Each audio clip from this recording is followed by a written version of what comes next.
Hi, welcome to the Fashion System, where we build lasting legacy for the fashion industry. Today, we're going to be looking at 5 core systems that enables the fashion industry to thrive. We're going to be looking at what they are, what they do, and how they actually find expression. So, if you care about fashion, manufacturing, and building things that last, you are in the right place. So, I'm going to say, welcome again. So, what are the 5 core systems? Number 1, raw materials. So, I'm going to be able to tell you that fashion is synonymous to agriculture, which means without agriculture, there is no fashion. So, and without raw materials, there will be no clothing. So the number 1 core system is raw materials.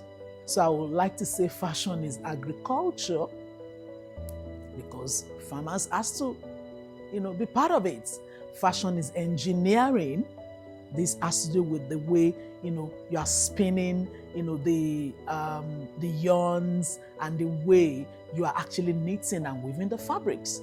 Fashion is logistics, ability to move it from one location to the other. Fashion is manufacturing, which we are very, very familiar with. And lastly, fashion is markets. So if you have it, the garment, and no one is buying it, then that is not fashion. I'd like to just look at what is a fashion system. A fashion system is everything in between that is needed and required to move an idea to a finished garment in a sustainable manner. That means consistently. That is, if you are required to repeat it, you can repeat it. Not only consistently, at scale. That is, if you are able to produce one and you are being asked to produce 500, you can. Then lastly, it is affordable. Now, let's look intently at these 5 core systems. Like I mentioned earlier, there are more than 5. For some, it could be 10, it could be 7, but based on experience and what I have watched and seen over almost 10 years of playing in this industry, these 5 will suffice. Number 1, raw material systems. Okay, so this is where fashion actually starts from. Cotton. I cannot overemphasize this.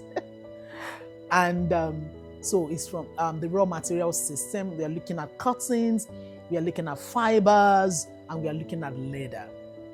So cotton, which may be natural, and we can also have the synthetic materials, and also leather from animals.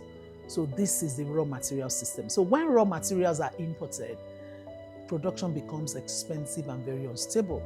So that means we will be dependent on another country or on another source before we can move forward. So everything will be expensive and it will be unstable, and someone will be calling the shots.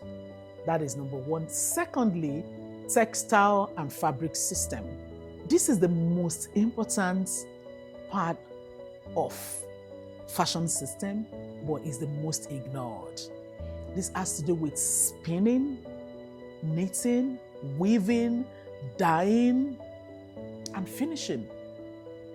Without this part, which is the fabric production, that is, without fabrics, no matter your ideas, no matter the creativity, no matter the design, no matter the experience, no matter the order or the request, everything will be stalled.